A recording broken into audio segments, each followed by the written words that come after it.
Ça va Mais pas on a avec Karine. Vous êtes là. On n'a rien sur la table, mais on a Karine sur la Vous chaise. allez nous aider. C'est un bon début. Voilà.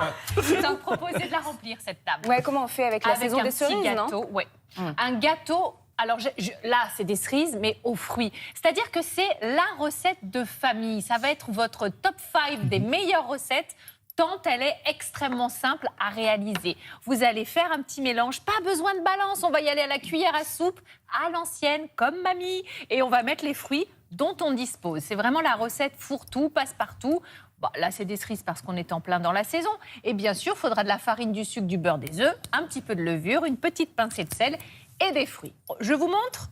Allez. Prenez des notes, hein, parce que ça va aller vite. Regarde, Hein. Ouais, ben, c'est pour ça, je vous le vois. stylo dans la main. Très bien.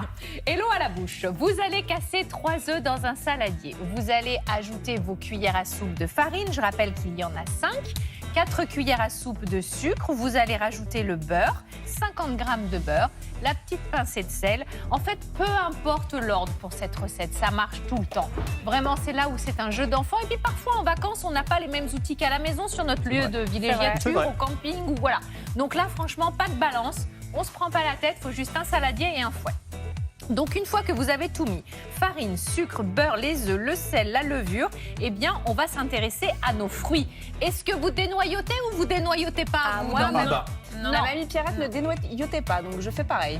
Très bien, je ne dénoyote pas. Après, quand on a des enfants en bas âge, parfois on Vaut mieux, préfère le peut-être. faire. Ouais. Mais c'est vrai que pour le goût, c'est mieux de conserver le noyau. Un plat beurré, les fruits et votre petit mélange. Et ça part au four, tout ça. On va cuire à 180 degrés jusqu'à la bonne cuisson. Et là, après, vous allez vous régaler légèrement tiède. Vous voyez ce que je veux dire ? Oh là là. Un moment Mais de ça bonheur. marche avec tout. Ça marche avec les abricots, ça marche avec les pêches. Vraiment, c'est la recette inratable, hyper facile. Voilà. Ça donne très ouais. envie. Alors là, je l'ai retourné. Vous voyez, Oui. je l'ai servi dans l'autre sens. Et on sert avec quoi? Une petite chantilly, Arrêtez, ça suffit maintenant. crème fouettée, un petit Une quelque petite chose glace. pour ramener un peu de Oh, gras. la quoi. salade. Ah oui, une glace. Stop, Ah ouais. il suffit. Donc voilà, c'est le petit dessert simple qu'on aime à partager et que je vous encourage à reproduire, même avec les enfants. Ça fait une petite activité. Ils aiment bien patouiller là-bas dedans. C'est donc Voilà. un clafoutis fourre-tout que nous Oui. allons rebaptiser le Alors, il n'y a pas clafourtou. de lait. Voilà. Oui, bah, pourquoi Bon, pas voilà. C'est C'est un bien, petit ça. peu différent. Il n'y a pas de lait dans la recette, mais bon, voilà. Tout est sur Instagram et tout à l'heure, je reviens. Cette fois-ci, ce sera du salé, une petite tartine croustillante avec du chèvre et des tomates confites. Ça va être très Vive bon l'été. aussi. on aime. Oui. Merci beaucoup, À Karine. tout à l'heure. À tout à l'heure. Philippe, vous allez nous aider à remasteriser notre jardin ou notre balcon ce matin. On va voir comment on peut faire de ces lieux-là des lieux d'apaisement et d'émerveillement. Et regardez, je vous ai fait un petit Un jardin. décor spectaculaire. Extraordinaire, voilà. C'est Effectivement, Hollywood dans Télématin. Pourquoi voyager alors que 70% des Français ont un petit jardin, un coin de terrasse, un coin de balcon, et effectivement, on peut relooker tout ça simplement, etc. Déjà, on va commencer. Regardez, on Avec ce peut petit mettre les tapis. pieds sur ce tapis. C'est un tapis pas d'intérieur, c'est un tapis d'extérieur. Alors souvent, les terrasses sont moches, on veut plus voir le carrelage, etc. Ouais. Et regardez ce que ça donne, c'est assez joli en termes de graphisme. Ça prend pas Il y a- l'eau, ça. il y a- Voilà, la alors, terrasse est belle. ça résiste aux ultraviolets. On peut le laisser dehors toute l'année. Alors, pas forcément en hiver, parce qu'il va y avoir de la mousse qui va se développer, mais on peut passer un petit coup de balai brosse et d'eau, ça s'en va facilement. Mais c'est quelque chose d'intéressant, et même on peut l'avoir sous le coude, déployer ça dans un petit champ et pique-niquer dessus, Bonne idée. sans aucun problème. Donc voilà. Et puis, il y en a qui sont réversibles, donc ça tient Et très ce bien. petit truc-là, ça a l'air pas mal. Essayez-moi ça. C'est J'y le vais. comeback du macramé. De Oh la vache, on est bien ici. Hein Allez, vous voulez un petit massage ou pas? Ah bah allez-y, je vous en prie, puis Ah, continuez. Le macramé revient en force sous forme de parasol, de siège, etc.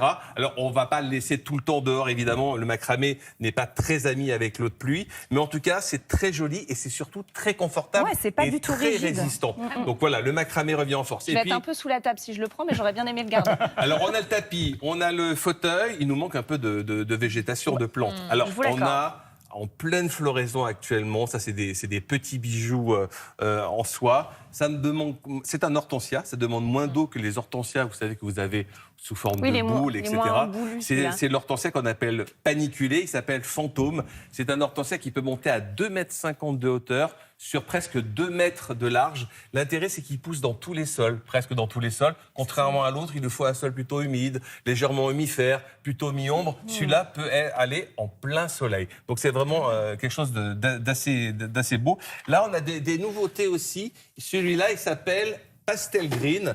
Pourquoi? Tout simplement, il est pastel et il est green, il est vert. Donc là, C'est logique, c'est logique. Jusque-là, Clafou. tout est logique. Clafoutou, pastel green.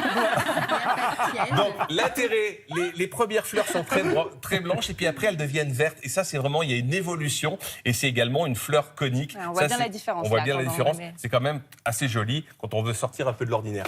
Et puis vous avez des hortensias assez intéressants ici. Ils s'appellent Magical. Pourquoi? Parce qu'ils sont magiques. On peut même les mettre en intérieur et la floraison est ininterrompue, on va dire, de fin mai jusqu'aux premières gelées. Donc ça, c'est vraiment extraordinaire. Et là, on a une explosion. Ça, Ça, c'est c'est quoi, vraiment ça l'arbre tendance de l'été. Regardez, il y a des feuillages pourpres, il y a des feuillages verts, mais des fleurs totalement improbables, Elles sont là. C'est magnifiques. sublime les couleurs. hein. Magnifique. Ça fleurit de fin mai jusqu'au gelé. On en voit même aujourd'hui à Paris parce que c'est des nouvelles variétés qui s'appellent Lagers. C'est des variétés qui résistent à moins 15, moins 20 degrés et qui se plantent vraiment partout et qui fleurissent vraiment de façon Mais intéressante. ce qu'on a là, c'est pas de la terre, on peut mettre ça aussi, c'est quoi? Alors ça, c'est du paillage, c'est pour éviter justement d'arroser trop. Et puis regardez, vous avez même des variétés sur tige. Donc ça, c'est vraiment Il est fabuleux. beau, il est splendide, D'accord. celui-ci, hein. Alors c'est un arbre qui peut monter, vous les avez sur tige à Paris. Hein.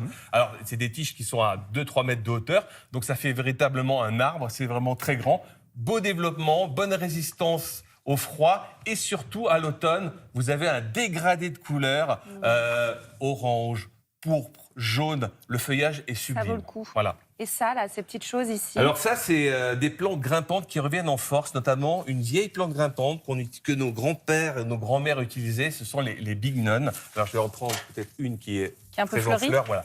Ça, c'est une plante grimpante, vous savez, on avait ça à l'entrée des maisons et elles reviennent en force avec de nouvelles variétés plus florifères, plus jolies. Donc vous avez du jaune, de l'orange, du rouge. Bref, ça habille tout, une colonne. Vous n'avez pas la main verte, vous plantez cette plante, elle s'appelle bignone et elle est vraiment extraordinaire. Vous avez aussi, pour égayer votre été, du jasmin, mais du jasmin pas blanc, du est jasmin odorant. légèrement jaune. Il est Ah ouais, ils sont très formidable et c'est vraiment une plante extraordinaire Ouais. à planter sur une pergola, une véranda, contre un mur. On peut le tailler facilement. C'est vraiment Mais tout ça, ça marche partout, Philippe, qu'on soit dans le nord, dans le sud, ça marche n'importe où, pas- on ça peut marche planter partout. tout ça. Ça marche partout pour l'instant. Tout ce que je vous ai proposé, ça marche partout. Sauf que le lilas des Indes, il vaut Celui-ci. mieux le planter quand même au soleil. Il adore le soleil. Hein. Donc pas à l'ombre des arbres, etc. Et puis, si vous avez peur des moustiques, il y a un truc génial qui est sorti parce qu'on a le tapis, on a le fauteuil, on a les plantes, mais on n'a pas envie d'avoir des moustiques Ah oui, dans ça c'est notre sûr, c'est jardin. moins agréable. C'est nouveau, c'est intéressant. Alors, vous avez un attractif que vous mettez dans cette machine. Elle fonctionne sur batterie l'électricité. Ah ouais. Donc, l'attractif, donc les moustiques vont arriver. Et dès qu'ils vont arriver, ils vont se faire aspirer Ça ressemble à une par hotte, un petit peu, c'est ventilateur, une sorte de hotte à moustiques. Et vous récupérez les moustiques ici. marrant. Pas Voilà. mal. Ça existe pour les intérieurs. Moi, j'ai la même chose. Je branche sur ma prise électrique, le petit ventilateur les aspire. Et ça marche très très bien pour une surface de 40-50 mètres carrés. Et le truc Tout, orange, la c'est pour les surface. moustiques aussi? Non, le Non, truc ça, orange, c'est pour votre les- estomac, les ça. grands moustiques.